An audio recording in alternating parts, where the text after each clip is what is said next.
నమస్తే. ఈరోజు మన స్టూడియోలో ప్రముఖ ఆధ్యాత్మికవేత్త, జ్యోతిష్య వాస్తు పండితులు, లలితాదేవి ఉపాసకులు బ్రహ్మశ్రీ నానాజీ పట్నాయక్ గారు ఉన్నారు. గురుగారితో మాట్లాడేద్దాం. నమస్కారం గురుగారు. శ్రీమాత్రే నమః. గురుగారు, 2025లో మనకి మొదటి 6 నెలలు అయిపోయినాయి. ఇంగ్లీష్ క్యాలెండర్ ప్రకారం మొదటి 6 నెలలు అయిపోయినాయి.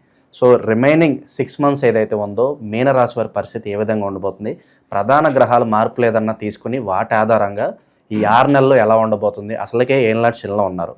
సో రాబోయే 6 నెలలు ఎలాంటి పరిస్థితులు ఎదురయ్యే అవకాశం ఉంది, ఎలాంటి జాగ్రత్తలు తీసుకోవాలంటారు? ఒకటేంటంటేనండి, మొట్టమొదటిగా జూన్ అయిపోయింది, ఇప్పుడు మనకి జూలైలో వచ్చేసాం ఆల్రెడీ.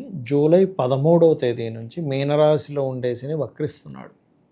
అంటే ఏలినాడు శని జన్మరాశిలో ఉండే శని వక్రగతి 12లోకి వెళ్తున్నందుకు కొంతవరకు రిలీఫ్ అనేది ఇస్తాడండి ఇక్కడ ఖచ్చితంగా. ఎందుకంటే ఇప్పుడు బరువు ఉంది మన ఒంటి మీద, నెత్తి మీద, దాన్ని పక్కన పెట్టాం. పరిస్థితి ఏంటి, కొంత రిలీఫ్ వస్తుంది. అలాగా కొంత రిలీఫ్ అనేది జూలై 13 నుంచి నవంబర్ 28 వరకు ఈ వక్రత్యాగం ఉండడం వల్ల, అంటే వక్రగతిలో ఉండడం వల్ల సెట్ అవుతుంది. మరి వక్రత్యాగం మన నవంబర్ 28 నుంచి 2025 నవంబర్ 28 నుంచి మళ్ళీ స్ట్రైట్ అయిపోతాడు. కాబట్టి ఈ 4.5 నెలలు కొంత రిలీఫ్ ఇస్తాడు, అందులో ఎటువంటి సందేహం లేదు. ఓకే, అయితే 12లోకి వెళ్తున్నాడు కదా, ఆల్రెడీ 12లో ఉన్నటువంటి రాహు మీన రాశి వారికి అని చూసుకుంటే ఇదేంటంటే కొంత విదేశాలకు వెళ్ళడానికి పాజిటివ్గా ఇస్తాడు ఇక్కడ. కాకపోతే ఇన్వెస్ట్మెంట్స్ చేసే విషయంలో కొద్దిగా చూసుకొని చేయాలి ఇన్వెస్ట్మెంట్స్ అనేవి. ఎందుకంటే మీనం వారికి ముందే రాహు ఉన్నాడు, మాయాకారకుడు, కర్మకారకుడు వెళ్ళి కూర్చుంటున్నాడు. అంటే ఏమిటి, ఒక ఇన్వెస్ట్మెంట్ చేసే విషయంలో ఒక మాయలాగా అనిపించి ఇన్వెస్ట్మెంట్ చేయడం జరుగుతుంది. అంటుంటారు, అదే ఏమిటంటే ఎలా చేశారు ఇందులో ఇన్వెస్ట్మెంట్, ఏమనంటే నాకు అర్థం కాలేదు, ఏదో మాయలా జరిగింది ఇన్వెస్ట్మెంట్ చేసినప్పుడు అంటుంటాను చేశారు. అటువంటి ఫలితాలు వస్తుంటాయి, కొంచెం జాగ్రత్తగా ఉండాలి. సర్వసాధారణంగానే ఈ రాబోయే అంటే 1.5 year ఉంటాడు అక్కడ, ఇంకొన్న సంవత్సరం 4 నెలలు ఉంటారు కేతు. కాకపోతే ఈ 6 నెలలు కూడా మీ కేతు 6లోనే ఉంటాడండి మీనం వారికి. 6లో కేతు మీనం రాశి వారికి ఏమిటంటే సర్వసాధారణంగానే అది పూర్వజన్మ కర్మస్థానము. పూర్వజన్మ కర్మస్థానం మీద కేతు వచ్చాడు. అంటే ఇక్కడ మీరు ఏదైనా ఎవరికైనా అప్పు ఇవ్వడం, అప్పు తీసుకోవడం, ఈ రుణ సంబంధించినటువంటివి ఏవైతే ఉంటాయో, అందులో ముఖ్యంగా తండ్రికి సంబంధించిన రుణ సంబంధించినవి ఏవైతే ఉంటాయో, ఈ యొక్క అంశాల్లో చాలా చాలా చాలా కేర్గా ఉండాలి వీరికి. ఇక గురుబలం చూసుకుందాం. ఈ 6 నెలలు గురుబలం పరిస్థితి ఏమిటి అని చెప్పి చూసుకుంటే, ఇక్కడ ఈ గురువు ఈ సంవత్సరం విశ్వవసు నామ సంవత్సరంలో 3 రాసులు తిరుగుతున్నాడు. ఇప్పటికి మనకి ఈ జూలై మాసం వచ్చేసరికి మిథునంలోకి వెళ్ళిపోయాడు. అక్టోబర్ కల్లా మళ్ళీ మనకి కర్కాటకంలోకి వెళ్తాడు, మళ్ళీ అక్కడి నుంచి వక్రిస్తాడు.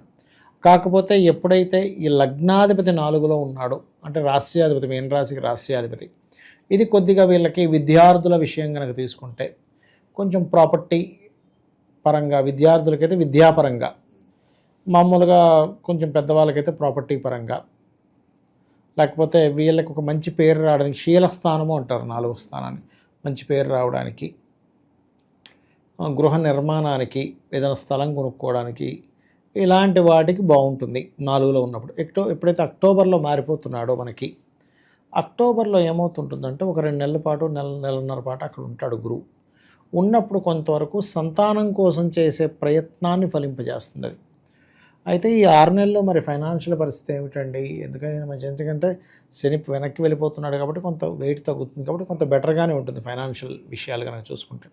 అలాగే ఎప్పుడైతే అక్టోబర్లో గురువు మారుతున్నాడో సంతాన అభివృద్ధి, సంతానం కోసం చేసే ప్రయత్నాలు ఆ 2 నెలలు, సెప్టెంబర్, అక్టోబర్, నవంబర్, ఇంచుమించుగా 3 నెలలు కొంత పాజిటివ్గా ఉంటుంది. ఎందుకంటే ఎంత మిథునంలో ఉన్న 15 degrees దాటినటువంటి గురువు 5వ స్థానం మీద చూపించే ప్రభావం అత్యధికంగా ఉంటుంది. అది ప్రధానంగా చూసుకోవాలి. అదేవిధంగా ఇక్కడ మనకి లగ్నాధిపతి పంచమంలో ఉన్నప్పుడు అది భాగ్యస్థానాన్ని చూస్తుంది. చూసేటప్పుడు ఏంటంటే కొంత బ్యాంక్ రిలేటెడ్ వర్క్స్ పాజిటివ్గా ఉంటాయి అన్నమాట. బ్యాంకింగ్ రిలేటెడ్ సంబంధించిన ఇవన్నీ కూడా కొంత పాజిటివ్గా మూవ్మెంట్ అనేది. బ్యాంక్కి వెళ్తారు, పనులు అవ్వలేదని చెప్పి ఫ్రస్ట్రేషన్ తిరిగి వచ్చేస్తూ ఉంటారు పద్దాక. సో అలాంటి ఇబ్బందులు అయితే ఉంటాయి. అలాంటి ఇబ్బందులే ఉండవు. వివాహ వ్యవస్థ పరిస్థితి ఏంటి, ఎప్పుడు ప్రయత్నం చేసుకోవచ్చు అంటారు వీళ్ళకి? వివాహ సంబంధించినటువంటి విషయాలు కనుక చూసుకుంటే, ఒకటండి, అది పర్సనల్ చార్ట్లో ఈ లగ్నానికి, అంటే ఉదాహరణకి మీన లగ్నం వారికి 7వ స్థానాధిపతి ఎలా ఉన్నాడు అని చూసుకోవాలి. 7వం యాక్టివ్ అవ్వాలి ఎప్పుడైనా వివాహానికి. మరి ఇప్పుడు ఎంతవరకు ఉందండి ఈ 7వ యాక్టివేషను అనేటువంటి చూసుకుంటే, ఏ నెల కా నెల ఇప్పుడు 7వ అధిపతి స్పీడ్ మూవింగ్ ప్లానెట్ ఈ లగ్నానికి. కాబట్టి ఏంటంటే వివాహానికి ఒక రకంగా కేతు మారాడు కాబట్టి పాజిటివ్గానే ఉందని చెప్పుకోవచ్చు. అంటే వివాహ ప్రయత్నాలు చేసేటువంటి వారికి నెగిటివ్గా అయితే ఏమీ లేదు. సో పాజిటివ్గానే ఉంది. ఏ నెల నుంచి ప్రయత్నం చేసుకోవచ్చు బాగుంటుంది? ఇప్పుడు ప్రయత్నం చేయొచ్చండి చెప్పాలంటే. ఎందుకంటే వీళ్ళకి గత సంవత్సరంన్నరంతా కూడా కేతు అక్కడే ఉండి ఎటువంటి వివాహ ప్రయత్నాలు ముందుకు తీసుకెళ్ళలేదు. ఇంకోటి ఏంటంటే ఏలినాటి శని సమయాల్లో వివాహ ప్రయత్నాలు సక్సెస్ అవుతాయి. ఎందుకంటే శ్రమ కదా, ఒక బాధ్యత, ఒక శ్రమ, కాబట్టి ఖచ్చితంగా బాగుంటుందని చెప్పుకోవచ్చు. వీళ్ళు ఎక్కువగా లక్ష్మీ నరసింహస్వామి ఆరాధన ధన ప్రాప్తినిస్తుంది. ఇంకోటి ఏంటంటే ఏలినాటి శని సమయంలో ఉన్నప్పుడు లక్ష్మీ నరసింహస్వామి కానీ ఆంజనేయ స్వామి కానీ వీళ్ళ ఆరాధన ఎక్కువగా ధన సంబంధించిన విషయాల్లో ఇబ్బందిస్తుంది. ఇప్పుడు చూడండి, మనకి 12వ స్థానంలోకి శని వెళ్ళాడు, రాహు ఉన్నాడు. ఇప్పుడు ఇన్వెస్ట్మెంట్ పెట్టేటప్పుడు ఒక మాయా అని చెప్పాను.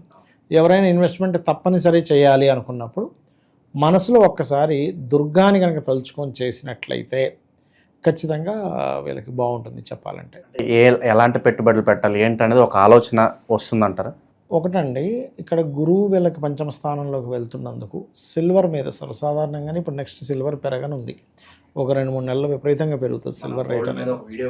అవును, స్ట్రక్ అవుతుంది అనుకున్నా, అలాగే అటు ఇటు తిరుగుతూ ఉంది, అది ముందుకెళ్ళకి వెనక్కి అన్నట్టుగా.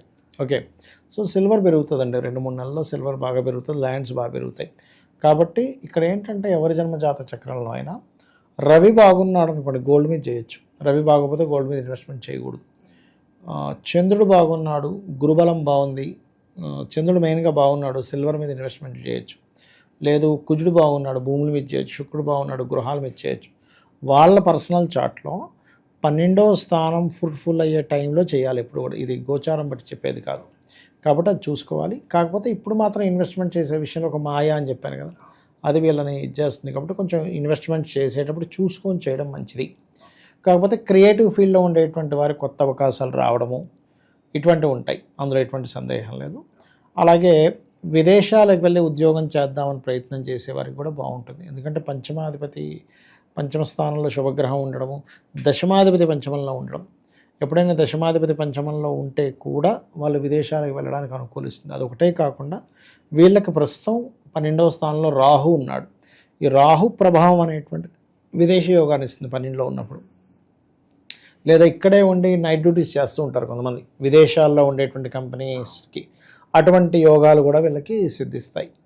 కాకపోతే మీరు డైలీ లైఫ్లో కలిగే ఆటంకాలు పోవాలంటే మాత్రం కొద్దిగా గణపతి ఆరాధన చేయడము, ముఖ్యంగా రాజరాజేశ్వరి అమ్మవారి ఆరాధన చేయడం చాలా చక్కటి ఫలితాలు వీళ్ళకి ఇస్తుంది. ఇక వైవాహిక జీవితం పరిస్థితి ఏంటంటారు గురు? అంత ఇబ్బందికరంగా అయితే ఉండదండి వైవాహిక జీవితం. కాకపోతే ఏంటంటే 12లో శని రాహువులు కదా, ఎటువంటివి ఇస్తాయి శని రాహులు ఉన్నప్పుడు అంటే వీళ్ళు చెయ్యని నిందపడ్డం ఒక్కోసారి.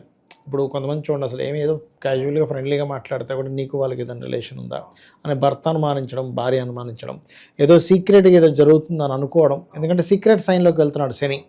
సాటర్న్ ఎప్పుడైనా సీక్రెట్ సైన్లోకి వెళ్ళి అక్కడ రాహు ఉన్నప్పుడు ఏమవుతుందంటే ఏదో జరిగిపోతుందని అవతలలో అపోహపడుతూ ఉంటారు. అటువంటివి కొంచెం చూసుకోవాలి. ఎవరికైనా ఈ వైవాహిక జీవితంలో ఏమీ తప్పు చేయట్లేదండి కానీ నాకు నిందలు పడుతున్నాయి అనుకునేవారు దుర్గా ఆరాధన, దుర్గా అష్టోత్తరంతో కుంకుమార్చన చేసుకోవడం అనేది మంచిది. ఇక చివరిగా ఆరోగ్య పరిస్థితి ఎలా ఉంటుంది, అలాగే ఏ పని చేసినా కూడా కొంత పాజిటివిటీ కావచ్చు, అనుకూలత కావచ్చు రావాలంటే ఎలాంటి మంత్రం జపించుకుంటే బాగుంటుంది?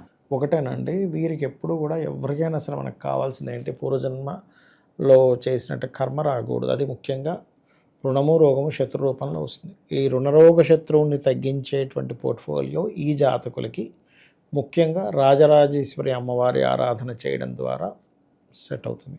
కాకపోతే ఇక్కడ పూర్వజన్మ కర్మస్థానంలో కేతు వచ్చి కూర్చున్నాడు కాబట్టి ఏంటి, కేతు గ్రహం దగ్గర దీపారాధన చేయాలి. అప్పుడు కొంత రిలీఫ్ వస్తుంది వీళ్ళకి. ఎందుకంటే పూర్వజన్మ కర్మే ఈ రూపంలో వచ్చి ఇప్పుడు అన్ని ఆటంకాలు ఏర్పడుతుంటాయి. ఇది ఏమిట్రా అసలు నేను ఏం చేశాను ఇలా వస్తుంది అనిపిస్తూ ఉంటుంది. ఆటంక స్థానంలో కేతు ఉన్నప్పుడు ఏంటంటే విచిత్రంగా ఆటంకాలు. ఎలా అంటే నేను మీకు ఒక చిన్న ఎగ్జాంపుల్ చెప్తా. ఒకరోజు నేను ఎక్కడికో వెళ్తానంటే ఏదో ఊరు వెళ్తాన్నాడు ఒక వ్యక్తి. నేను టైం బట్టి చూస్తే వెళ్ళేటట్టుగా అనిపించట్లేదు అంటే ఎందుకు వెళ్ళను సార్, నేను కరెక్ట్ టైంకి వెళ్తాను, నేను ఎందుకు వెళ్ళలేను అన్నాడు. సరే ప్రయత్నించండి, నాకైతే ఎందుకో మీకు ఇప్పుడు జర్నీస్ అయితే ఏం చూపించట్లేదు అన్న. ఆయన బయలుదేరి ఒక రైల్వే గేట్ దగ్గర ఆగిపోయాడండి. అరగంట పైన ఆగిపోయింది అక్కడ, జామ్ అయిపోయి ముందుకెళ్ళక వెనక్కి వెళ్ళాక తీరా దాటి వెళ్ళేసరికి ఫ్లైట్ వెళ్ళిపోయింది.